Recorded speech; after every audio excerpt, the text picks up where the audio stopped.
Strong. You're tuned into the Writing Community Chat Show, the live streaming YouTube podcast that brings you the stories of authors, screenwriters, and more. Indie or established, this show's for the community, and we invite you to be a part of it.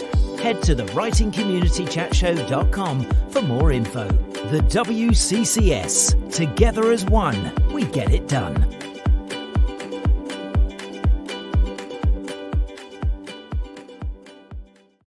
Hello and welcome to the Writing Community Chat Show. My name is Chris. I am joined by the amazing QI, and we are doing the Brooklyn Book Festival for the second year in a row. Hello, everybody. Hi.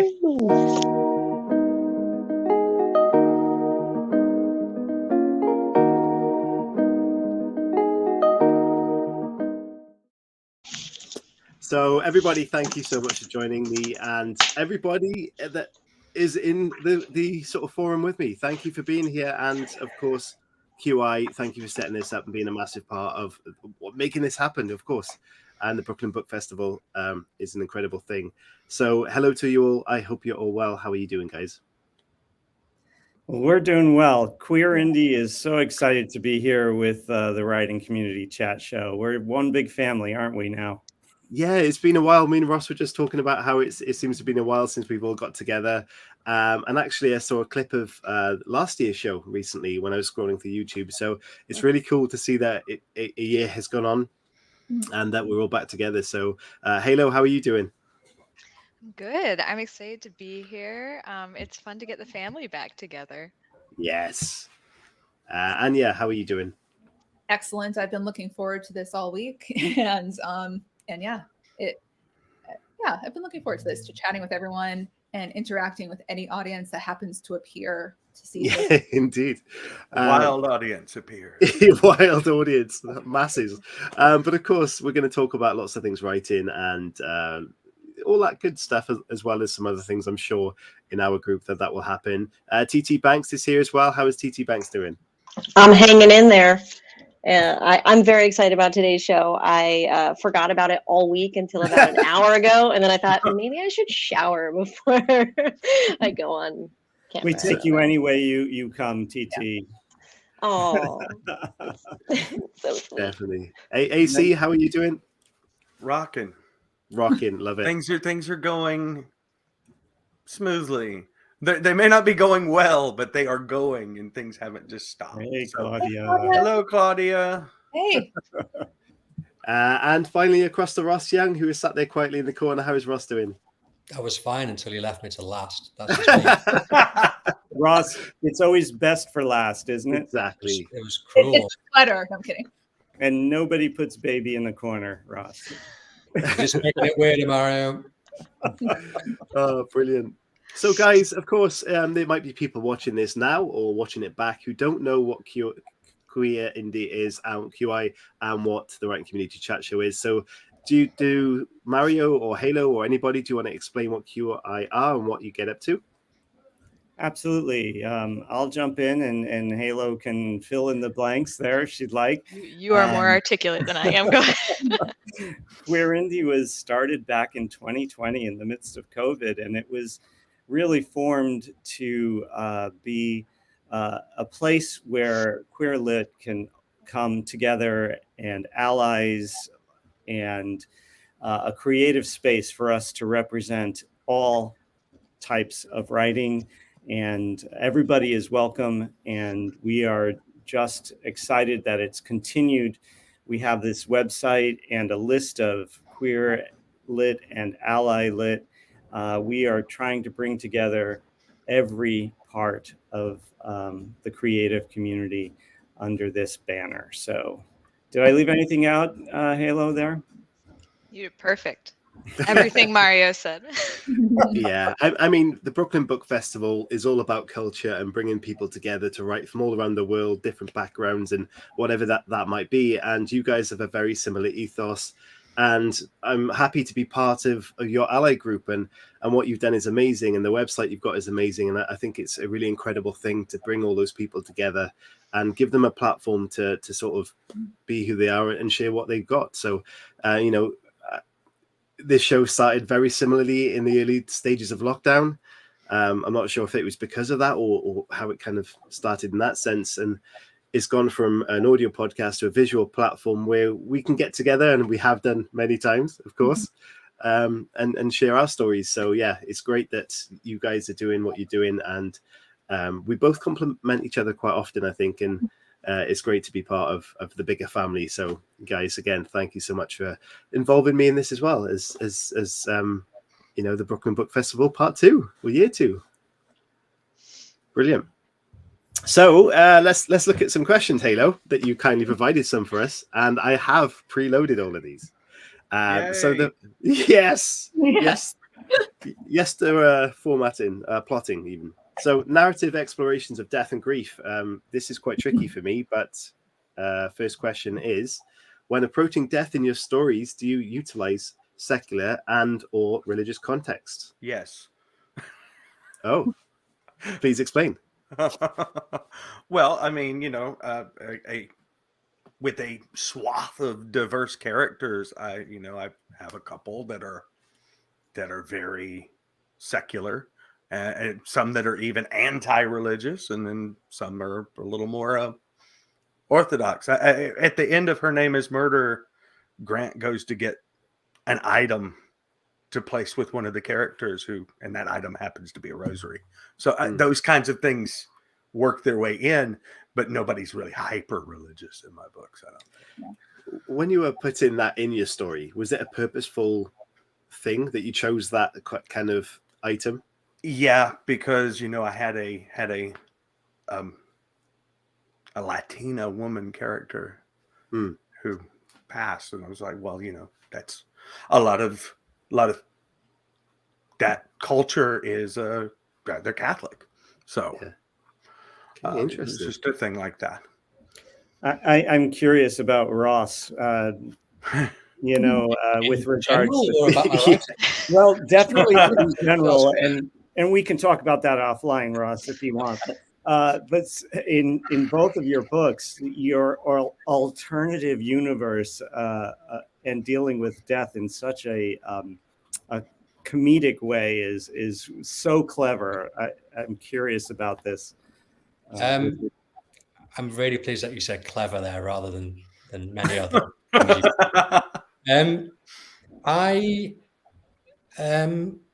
It's a difficult one to answer. I suppose I deliberately don't walk the line too much when it comes to discussion of actual beliefs that people have.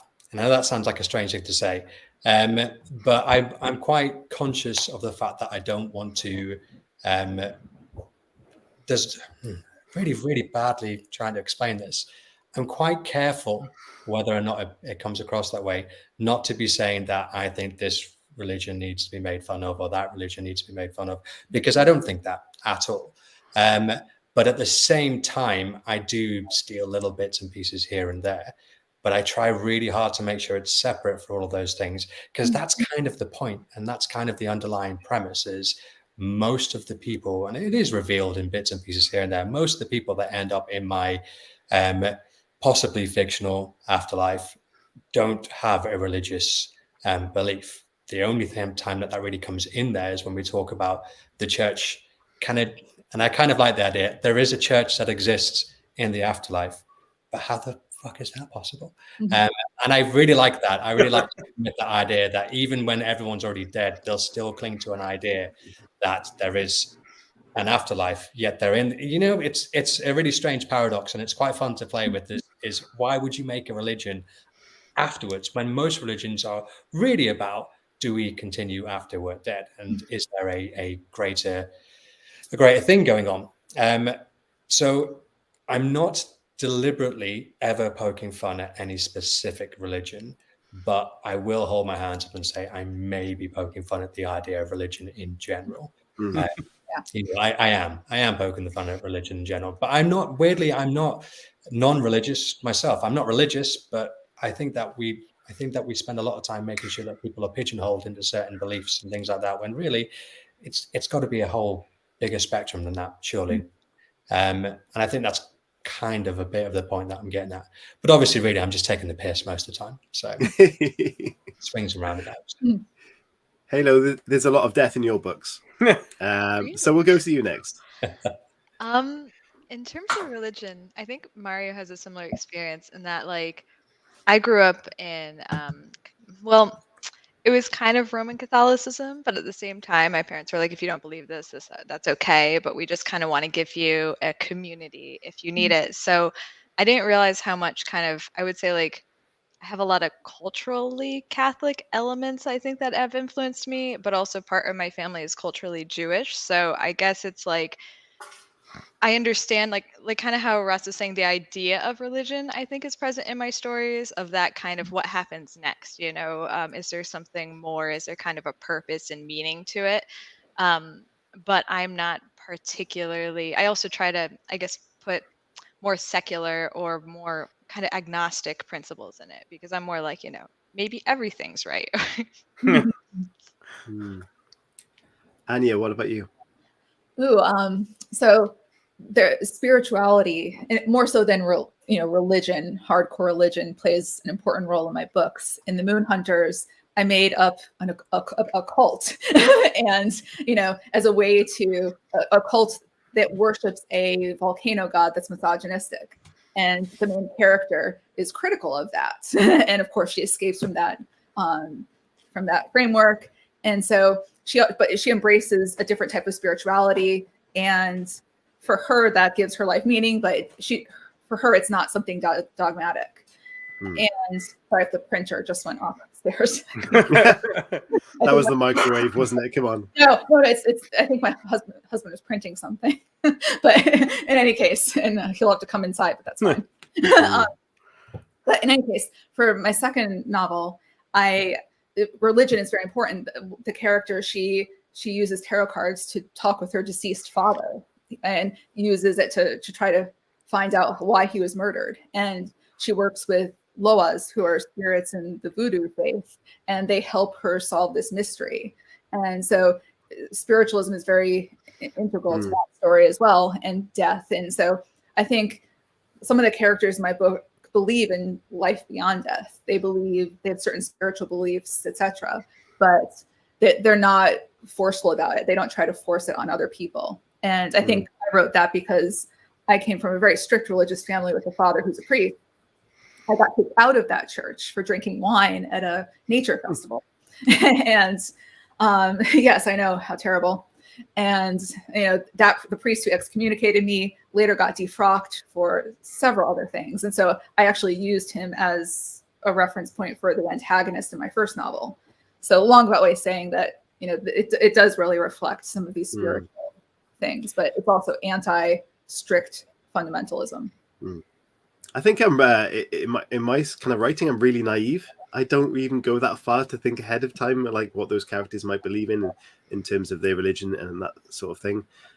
So yeah, I think I've got a lot to live up to in terms of your characters and your writing. TT, have you got anything to add, or should we go to the next question? Feel free to plug on. Okay, so do your characters journey through grief or wear grief as a cloak during a separative quest? A separative quest? Or a separate one? A what now? Yeah.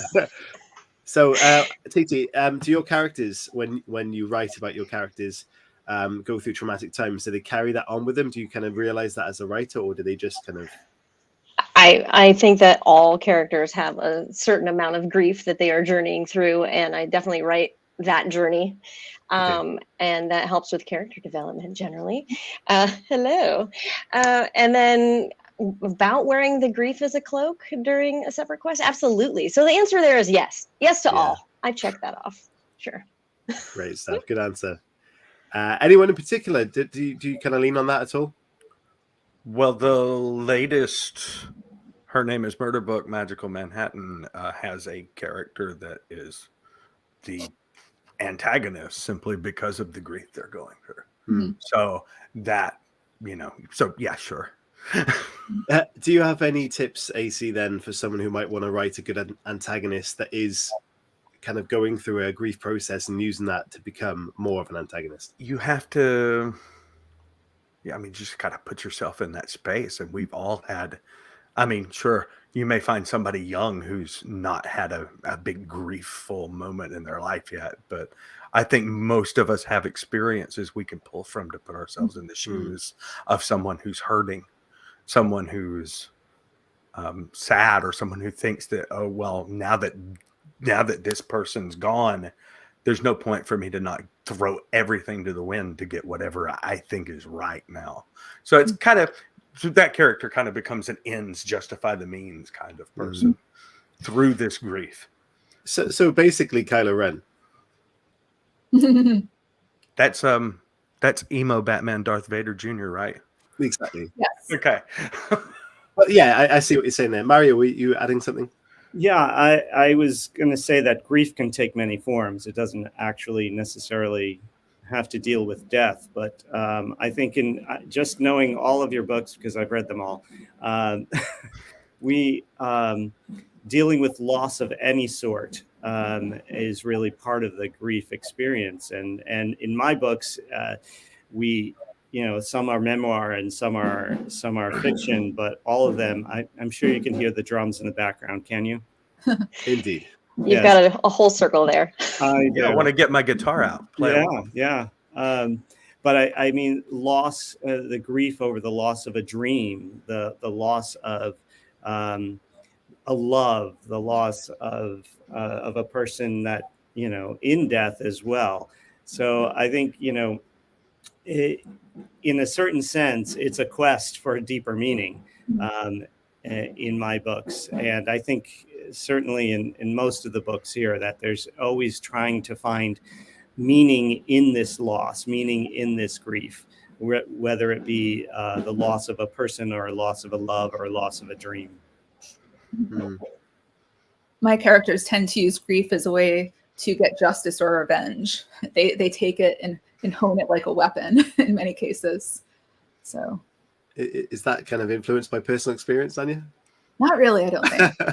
I just think it made narrative sense and character development sense. Yeah. So not from personal experience, no. So Ross obviously was someone who writes about the afterworld or the afterlife. How do people in the afterworld carry grief with them? I think that grief is inherently about the things that we can't ever get back. And I think that being dead, it's obviously you're going to have a lot more to grieve in terms of what you've lost in some ways.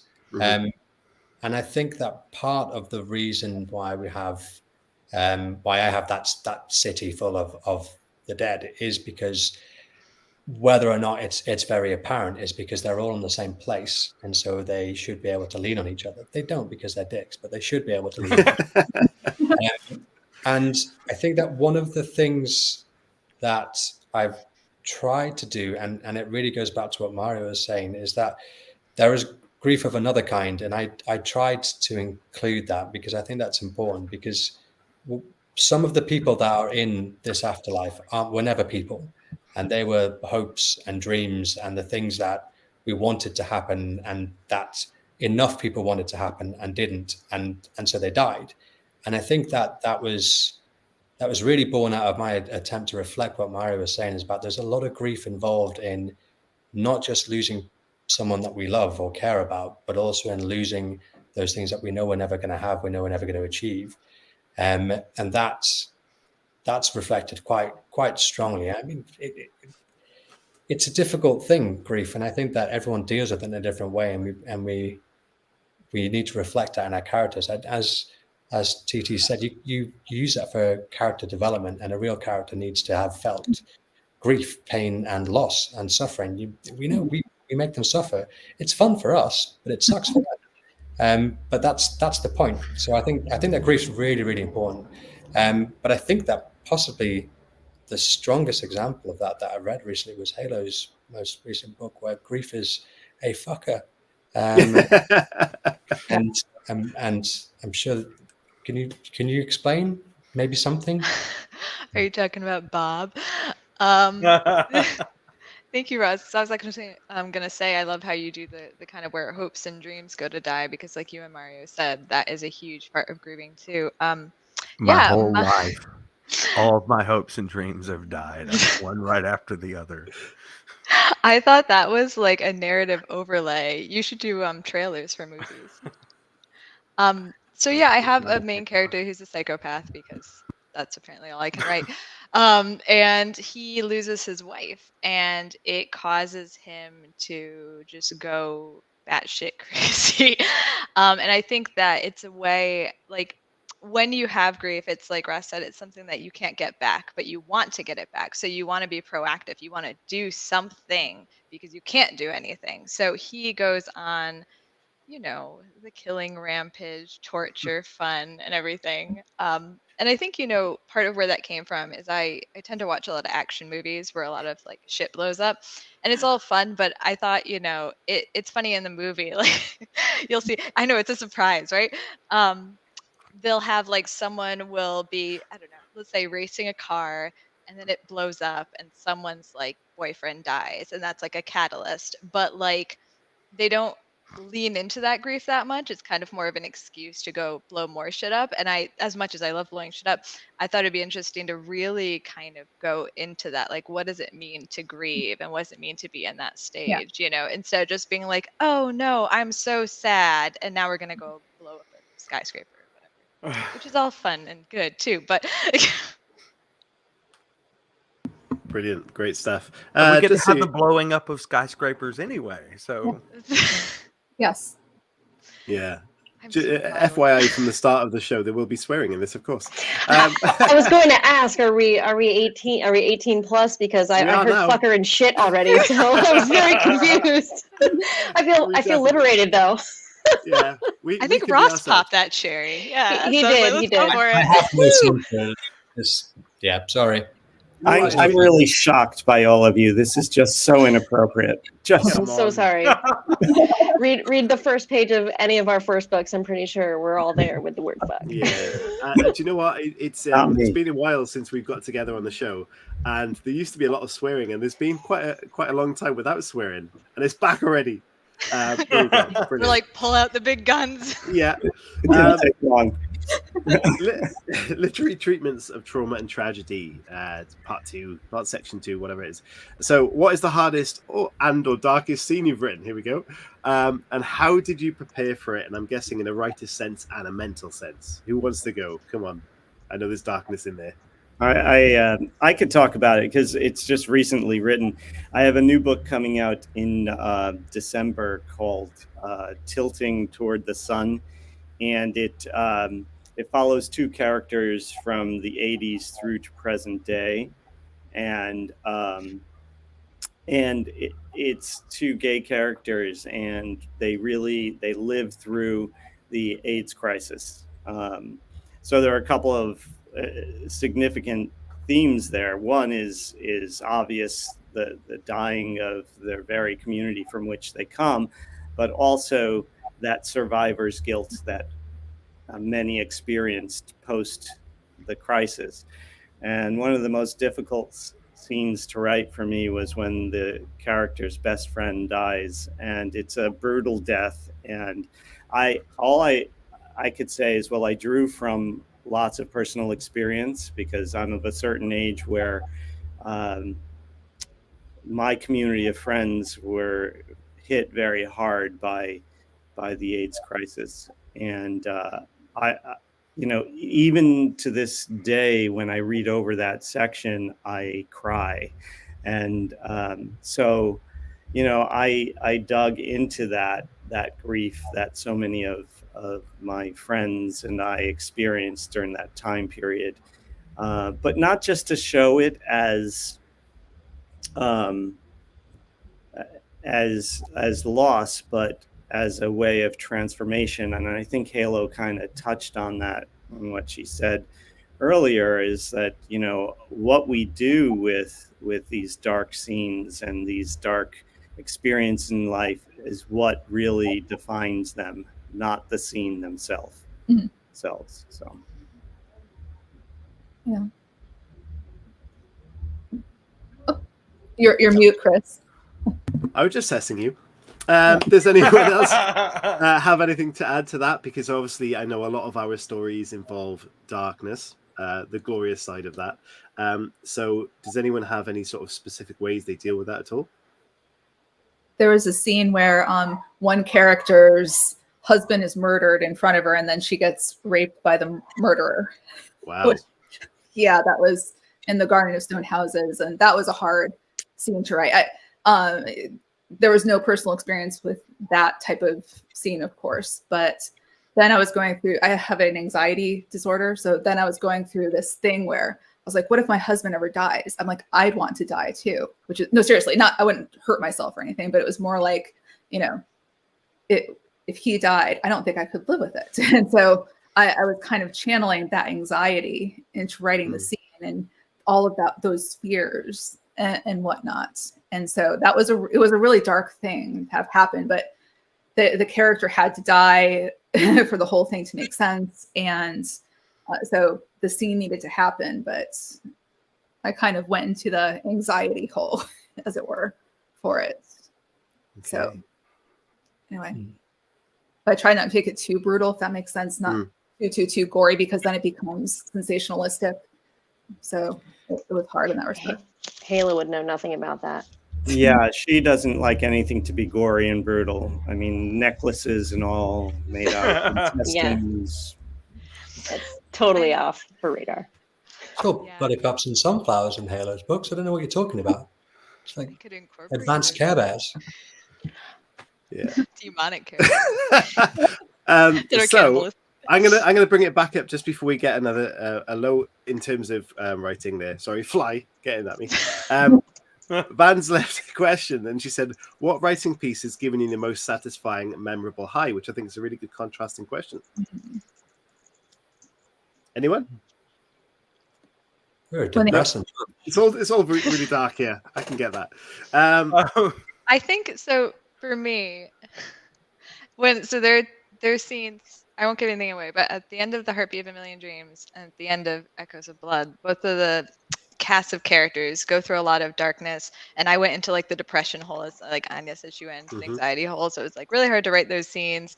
But then at the end, just like, I don't know, this is becoming a trend, but I blew a bunch of shit up, and it was it was very cathartic, because like after you've been there and like you're just like kind of wringing your soul and you're like, this is hard, but I want to be authentic, I want to be true to the characters, and then you get to the end and you just like light a fuse and you just watch it go. So, you know, I would say that blowing shit up gives me the best high, if it's deserve it, like, you know, if I've earned that.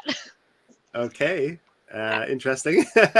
I'm a fan of that. I actually get a high from trying to write action sequences as well, because it's super visual and you want it to be realistic. So I do a lot of hand-to-hand combat, and so I have to think about exactly what way your hand is going to move and which place you have to put your hand to make the other person move the other way. It's kind of fun. It's Do you use anyone like with you to be like, yes, I'm not going to punch you, but stand there? I sometimes require a body double. I'm like, okay, now if I did this, which way would you roll? and sometimes your character's hands just wander. They do. They really do. Yeah, that's the more fun side. And that's also very physical, and you have to sometimes test that out. And you're just the person to do it. I will raise my hand and volunteer every time. Well, I think the question about a high, that definitely qualifies as well. You know, wandering hands and little sweet moments. They can be really fun to write, even though I didn't think that I was writing anything that was like I hadn't planned to write anything that had any romance in it, but it turns out to kind of enjoy that side of it. So oops. You're just a sensitive fellow, Drew. Meanwhile, I'm like, blow shit up. That's fun too. You know, you got to have a balance of like, you know, people throwing fireballs and people getting frisky. I think as it comes to like, as we're talking about death of characters and a high, the only time I can relate to that is the second book of my series, Deep, where my character Daisy gets vengeance on the people that have been putting her through hell and torturing them basically, and that for me was the first time I've written something that I was like, yes, like I was cheering on what I was getting on the paper. So yeah, that for me was a good time like that. I had Yeah. a character killed in a tsunami, and I liked that. Yeah, I can see. I remember reading that and thinking, I bet you really enjoyed that. Yeah. Yeah. There is something very cathartic about writing when the bastards get what's coming to them. Yes. That is a great feeling. And then you just go, if only I could do this for real.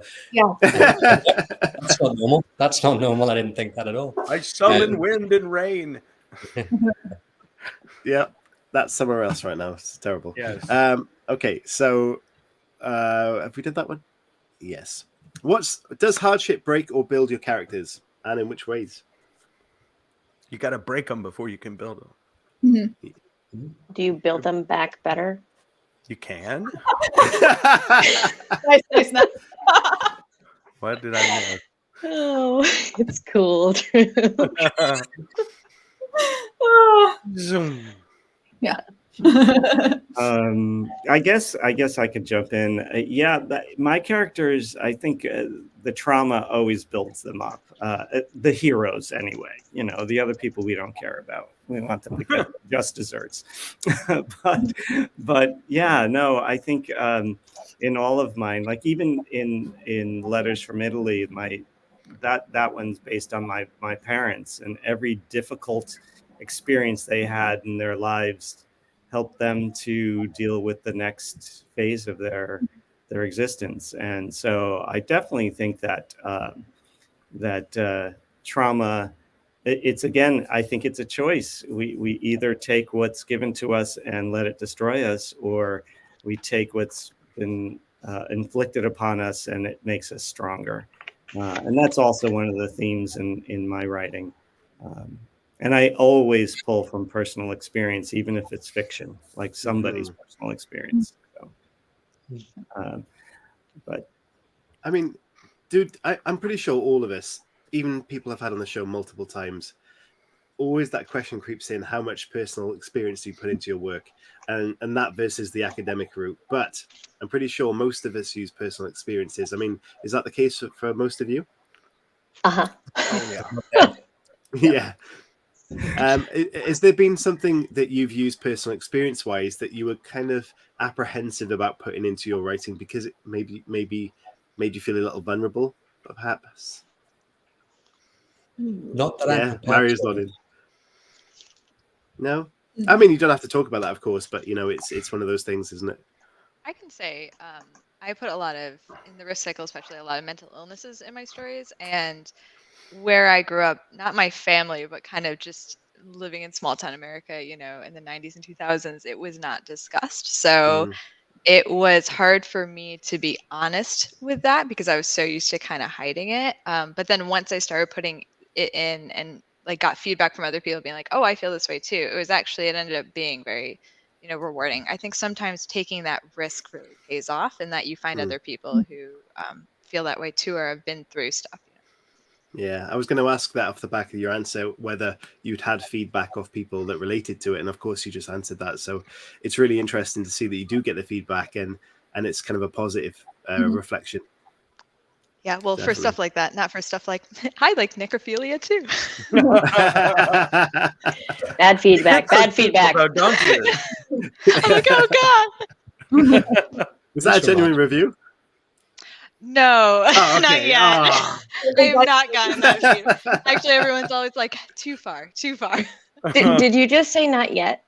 I said not yet. You did, right? Yeah, right? I did. Okay, I'm just making sure. Yeah. Someone's going to post that now. Yeah. Yeah. I'm gonna bond. Going off that, has anyone had any crazy reviews of their books? Oh God. What qualifies as crazy? Yeah, I mean, Something besides like Halo just stated. If Halo hasn't gotten it, I don't think we're gonna get it. No. I'm not sure. Drew was pretty responsive to that question. So people like you get weird stuff like somebody says, "Well, I don't usually read books about X, but," and hey, Ross had a comic about this just this week. I don't normally like books about X, and I saw your book was about X, so I thought I'd get it and see if I could like it. And no, I'm giving you a 1. I'm giving you 0 stars for I the knew I book wasn't that going to like this. knew- I read it knew I anyway. wasn't gonna like it, and I Mm. read it anyway, and I hated it, and I hate you two for it. And that's the kind of stuff. That's the kind of stuff we get in reviews. Which is why Honestly, I don't even yes, look to see if there's new ones anymore. yesterday's show, there was a woman who, one of her reviews were outstanding, and there was like 2,000 of them. One of them gave her a 2-star review because the book had turned up damaged and it had like marks on the outside of the book, and they stated they had not read the book, but they were giving it a 2-star. I was thinking, what is wrong with people? Because they were One of my worst reviews was my first book coming about, because it's all about sailing, and the beginning, the opening line was, "Some people should stick to what they know." It was like, that's not even about the book. You telling me I don't know how to sail? Okay, you're right. Yeah. Well, I always get it's too dark, which I'm like, I'm very, very honest with how messed up and fucked up my books are. Like, I'm just like, I put content warnings galore. I'm always like, don't buy this. It's really messed up. All the reviews reflect how messed up it is. So I'm always like, it's dark, dark, dark. If you have like it's any, dark, but it's so good. you're very sweet, but these people don't feel that way. But like, I'll get those books like, I don't really like dark books, like Ross's comic, but I picked this one up, and I was like, if you're gonna pick up any dark book, don't pick up mine. And then it's like 2 stars because it's too dark. I'm like, but that's not an objective complaint. I'm like, that is like my brand. It's like it's gratuitous gore, and it is too dark. a 2-star because it's too dark is almost a 5-star, right? It's like, I'm like, so basically, you're Yeah. saying I did what I set out to do. exactly. Yeah. Yeah. Like I gagged Two and stars, choked that's on something. exactly what it said. Yeah. Yeah. What is the word? Yeah, because over there where you are, Chris, they use a term I hadn't heard until lately. Something called twee. Oh, That something is things are a something little is- twee. things are a little too twee. And Right right now, that phrase. When The I'm in scene a is quite twee that it's I'm quite in. twee, yes. Yeah. I'm always afraid that I'm going to get dinged for being too twee. Wait, Especially when I'm looking- Ross, because I don't get Twee that. and wholesome, Twee is wholesome. kind of. Yeah, kind of. Oh, I'm not going to qualify there. And who else qualifies for wholesome in here? No, yeah.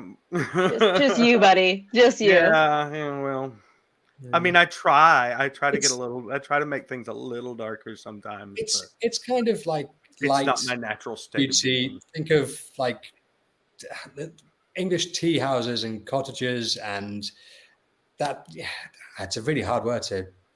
You know what? Google it. It'll tell you straight away. Someone Yeah, got sure. Google. Drew, can you Google that for us? I mean, Again, my definition. thoughts were always like that. It just kind of meant it's just a little too sweet, like the opposite of dark in a way.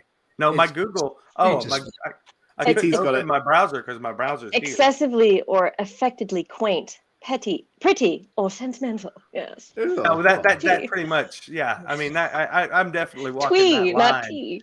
Word of the bit, week, guys. Word of the week. Posh. Word of the week. I love it. Just Yeah, twee. just like Interrobang was. You know, Interrobang. I Now- still use that. Who needs to add an English person into their writing so that we can at least have someone say twee after something weird happens, have right? Literally everyone in my book can say that. All right, let's Yeah. do that. Let's Tell you do it. what, my next book, they'll all just be really, really twee. It'll help. Twee. It'll be a running Can your joke. next book be called This Is Twee? Pretty much all my books are anyway. Ooh. The twee. The Halo, version. going back to your dark stories, there was a question, and I'm sure I had one in my mind. Do you ever feel like that could become an option story because of how dark it is, or do you kind of camp that out because it's just too dark? An option story in terms of Like taken up for production. Oh, okay. It's always hard. Like it would be a dream come true, but at the same time, they're really dark. Like, well, so Spartacus actually did a lot of stuff that gets pretty graphic. So I think it Yes. would have to be on like a streaming network, not on like cable or anything sure. that like the general public could consume and that like it would accidentally turn to after a commercial. Yeah, I don't know. It's hard, Like I know some people can read dark books, but they can't watch dark shows. I guess I have no like gauge or filter for what's too dark. So I really don't know if I'd be able to answer that question because I You think probably that they have to. probably could be, but you might lose one or two scenes. You have to leave which some things one? out. You know, I can think of a scarily high number of scenes that might include. I can too, especially after 4 books of that, you know, and there's so many more. Yeah. Okay, I'm going to throw another question up there, guys, and that is: do you use writing as therapy and/or escapism? Yes. Yes. Yes, yes, yes. Everybody, Oh, is that Yes. unanimous? Yes to I both. think it has to be one, if not both. I think is probably the case for all writers. I think. Is it not? Yeah. For me, it's kind of like it's almost. I've been a lifetime journaler, and so for me, it's just an extension of that, you know. And certainly, in writing all these books about personal events, they're definitely therapy, definitely, but cathartic and all of that stuff. But in my fiction, it's sort of moving in a different direction. So I don't know what it is. Wow.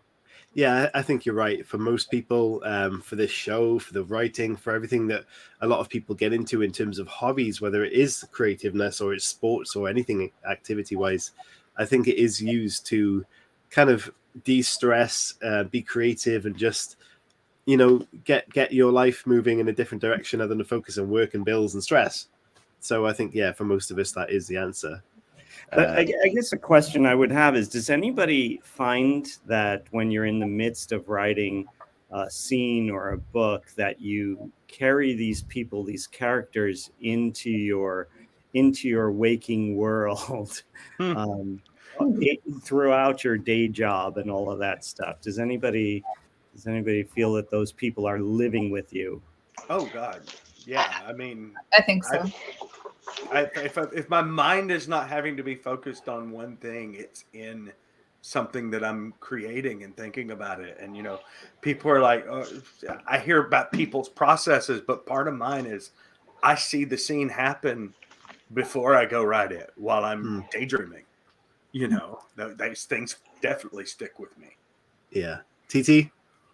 I don't know that I bring the characters out with me, but I certainly bring them into my books and generally try to kill them off. So, you know, I think that I have several coworkers that will be going into the next book that I write. Yes. Do you know what, TT? When you said kill them off, Halo literally fist bumped in the corner. So, yes, kill them. I saw it. You're good.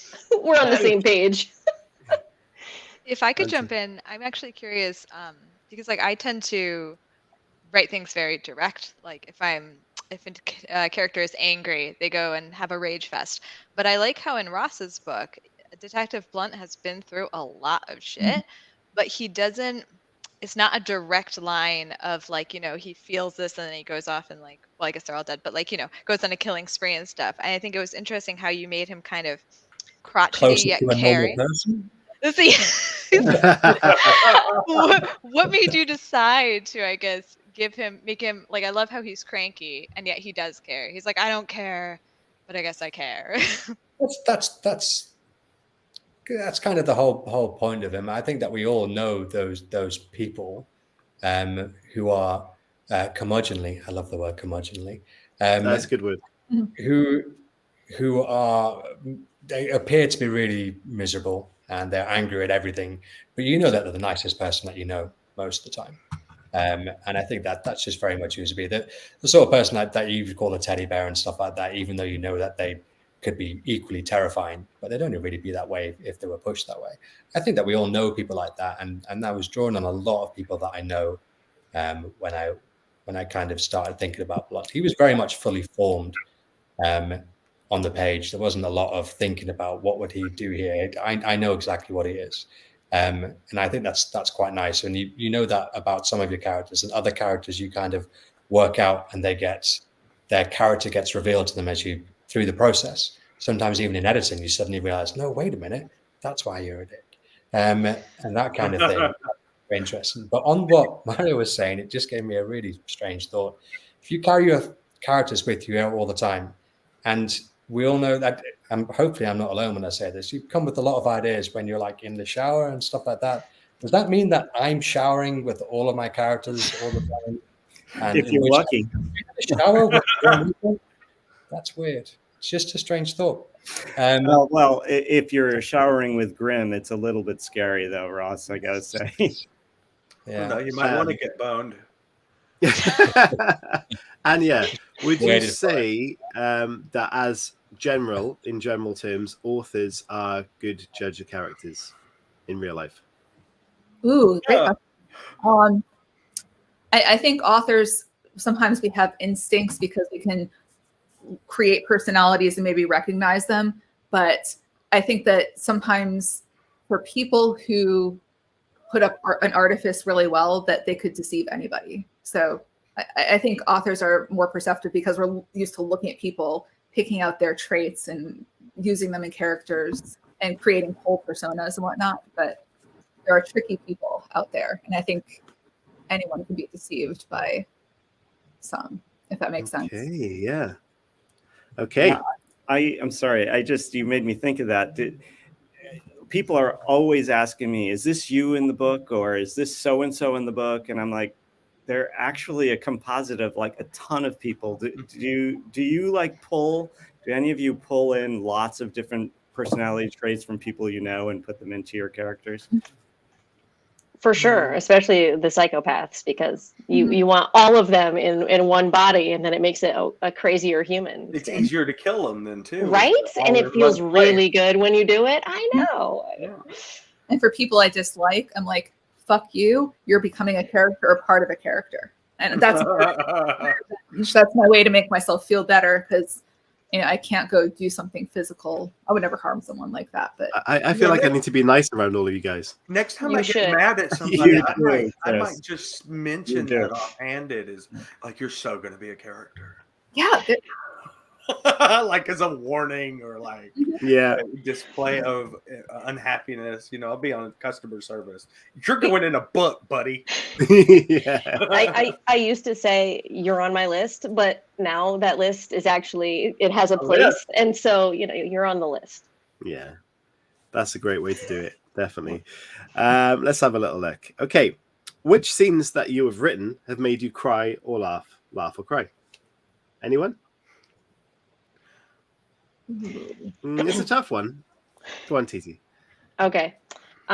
In my first book, there is a ridiculous scene that I decided to throw into a fairly tense situation where my main character walks in on somebody doing something to articles of clothing that you wouldn't expect them to be doing at this moment.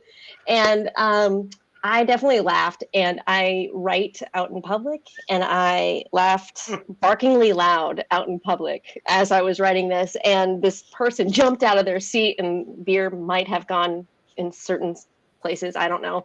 But yeah, we needed to clean up on aisle 3. Amazing.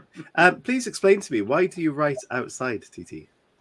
I don't particularly get creatively in the right brain space if I am in my own space. So I like to go out to a cafe or something. I need noise and people and things, and then I suddenly have a lot of focus. That's amazing. I love that. Does anyone else have any kind of unusual, not that that's unusual, but other than standard office space work areas? Well, I kind of write wherever I am when I have a moment. Google Docs on an iPhone, and if I get to work 10 minutes early, I might write half a chapter. Lunch break. Sometimes instead of going to Twitter on the lunch break to promote a book, I'll write where I'm at. So that's, and I hate it. I hate the keyboard on my new computer. So we know what to get AC for Christmas. You see this little skinny Mac thing? Yeah.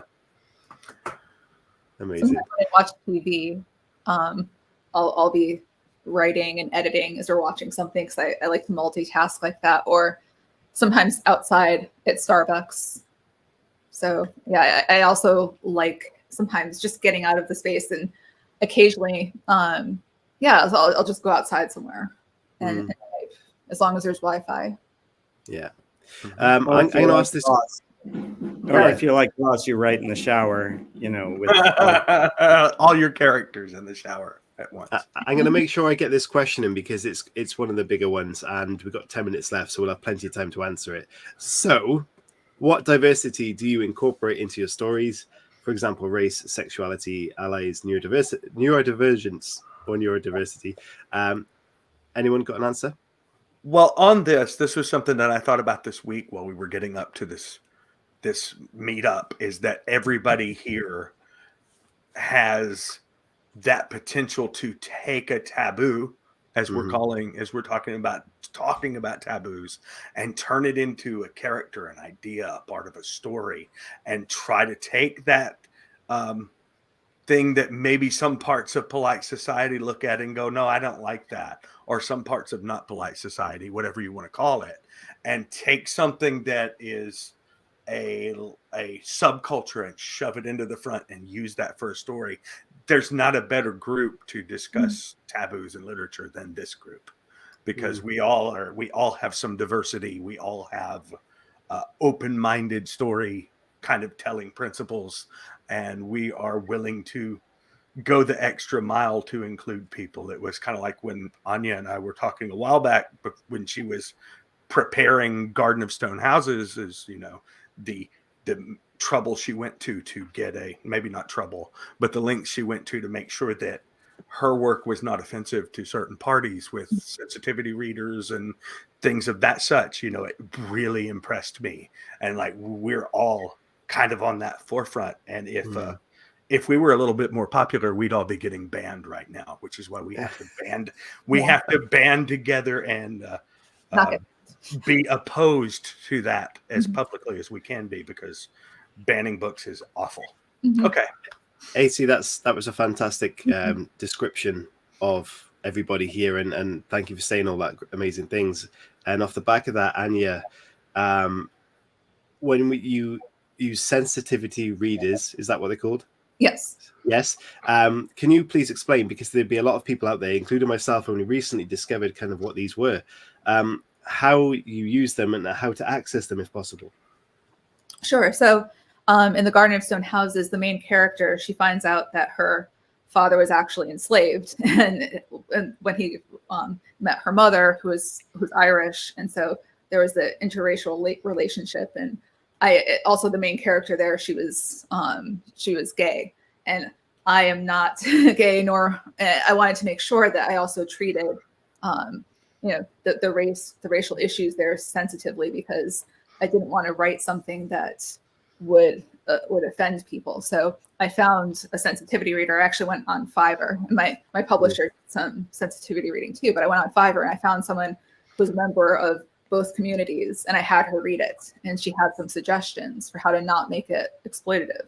And so I literally went on Fiverr, and I'm like, hey, and in addition to having my best friend who's bi read it too, but I think looking for people from those groups who are willing to read, and then also taking that feedback back honestly too, because if I'm saying to someone, I want to know your opinion, because then I'm going to be like, okay, yes, give it here. I agree. Fantastic. I mean, I've had in my next book people of color in the book, as just trying to explain their experience of being gay and a person of color is not something I can experience in my own experience. I can't relate to. So I wrote what I thought was significant to the story, but then I definitely had other people read it, and again, just like Anya, I got some suggestions like, yes, this, but also that, it's not just about working harder at the same things, but actually having even if you do better than the people next to you, you're still not on par, right, according to outside eyes, right? And so I think having people sensitivity readers, especially if you're not a member of the community, I think we should all be able to write everything, but we need to be informed and have people participate in that process, which is difficult, you know. It is. It can cost time, money. It's just something that, but you know, there's also the idea of like, be as respectful as you can. You can't always spring for the sensitivity reader, but you can. Wow, everything stopped. I'm sorry, I got thrown off because everything just froze on my screen. But you do your best to be respectful and to treat people like people, and you'll do pretty okay. If you're think about it and you research things and you read things and you keep, you know, but there's always somebody you can talk to, I'm sure, in most cases. Whenever you put yourself out there in verbally or in writing or whatever in front of an audience, you are going to piss people off. Yes. So, Yeah. and I think that we all have to agree that that can and will happen regardless of whether you use a sensitivity reader. And I think that it's awesome when you do. And I think it's super helpful and great for other communities to have opinions. And everybody just stop moving on my side too. That's fun.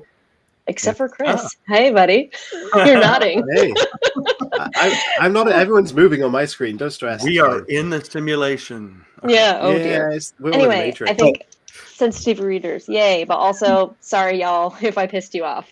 Well, and just to reinforce that, though, I mean, like, you know, people, the person you have doesn't speak for everybody, right? No. It's just like I don't speak for every gay man, right? Yeah. And so there is going to be diversity of opinion, Mhm. and you just have to be ready for it, you know, and speak know for you the did your due best gay diligence, you know. So Yeah, I think I was quite, again, going back to being naive as a writer. I didn't know about these sensitivity readers as well, but also I did write a gay character in my books. My main character was gay, but the and way it I was write, very offensive, Chris. Very. apologize. I was young in my ways, but my point being, I write very much pantsting, and that was a surprise to me and the character in the story as well. So it's I feel like I treated that very cautiously and introductory, if that makes sense, without stepping into the possible barriers, I feel. But I'm definitely, if I'm going down that route again, I would seek advice knowing this. Well, and the wonderful thing about our community, the writing community, is that we have people that we have resources, people we actually interact with on a daily basis. And, you know, that's the wonderful thing about the supportive community that we have been fostering, both in the writing community chat show and Queer Indie. I think that's a very significant resource for all of us. I think Amazing. if I can just jump in too here, going on kind of what TT was saying too. I think that we have to be very careful not to invalidate people's identities, because I know, like, I won't, like, I've talked about this before, but basically a lot of, if I'm going to go really deep into a topic, like really deep into a mental illness, very deep into kind of like a condition, I either have firsthand experience with it, or I know someone very closely who is like, you know, like I read about autism in my books. My daughter's autistic, you know, and like I have OCD, depression, etc.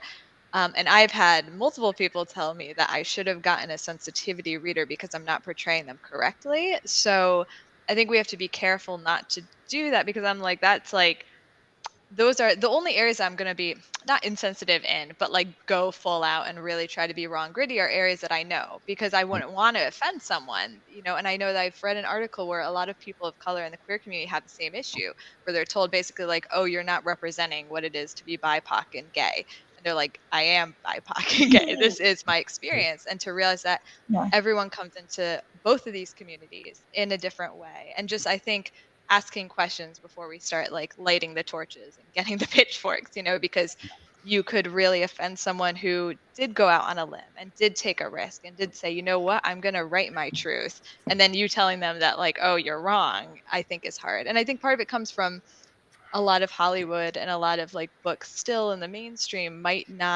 only have a certain type of queer, you know, or a certain type of BIPOC. And I don't think, you know, it's great that we're getting more representation. I'm not trying to, you know, and I understand that it's an ongoing battle, but there are a lot of different stories and minority stories within the minority that I think we have to be sensitive about too. But at the same time, like if you're writing about something you don't know at all, I do think if you can't like a Florida sensitivity reader talking, because I remember, Chris, you reached out to me and Queer Andy, and I was like, yeah, no, I thought you did a great job handling that. And I think it's great to have everyone write. I don't think you should need to be queer to write queer characters. Right. But I think I think it was Ross's phrase, don't be a dick. I think that's really it. Don't be a dick and you'll be okay. I think that's a good place to end, don't you think, Chris? I think Don't Ross be a should say dick. Absolutely. Yeah, Ross, the one rule, fin- don't be a dick. I will just apologize, though. I've not spoken to any dead people, so... how could you? Guys, thank you Right. so much for this amazing panel. Thank you for organizing it. Thank you for being part of it. And what I'd like to say to you, if you're watching this back or you're watching it now, if you have any experiences about the things we've talked about, please get in touch.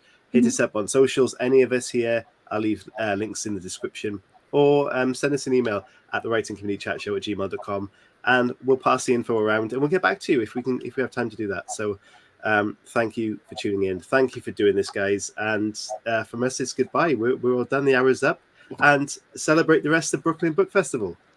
All right. Yay. Bye, everybody. Thank you, guys.